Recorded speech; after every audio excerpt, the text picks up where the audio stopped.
హైవ్యూర్స్ మన భారతీయ సంస్కృతి సాంప్రదాయాలలో పెద్దలకి పాదాలకి నమస్కరించడం అనేది చాలా చాలా చాలా గొప్ప సంస్కారం, ఆచారం, కట్టుబాటు, ఇలా ఎన్నైనా అనొచ్చు అనమాట. దాన్ని మన సౌత్లో కొంచెం తక్కువ ఉంటారు, కానీ నార్త్లో వాళ్ళు మనకు తెలిసిన వాళ్ళు అయితే చాలు పాదాల నమస్కారం.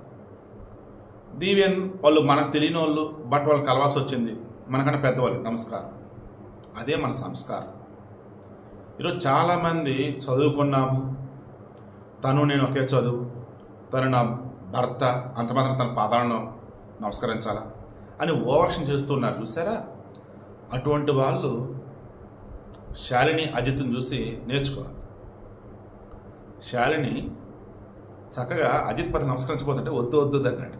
నాకు ఆ వీడియో చాలా ఛాలెంజ్, అందుకే అప్లోడ్ చేస్తాను కదా. అదే వద్దు వద్దంటూ అంటే ఏంటి ఎట్లా అంటున్నాడు మీరే చెప్పండి అంటే, నమస్కారం తీసుకోవాలి అయ్యా తను నీ పాదాలకి అంటే అకేషన్ శుభకార్యం.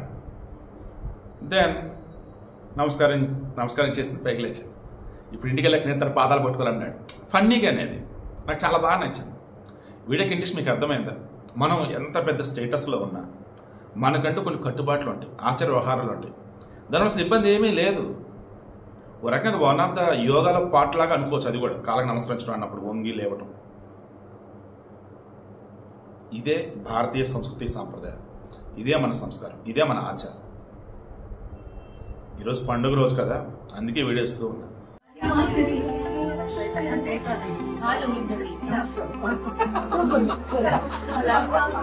What is this?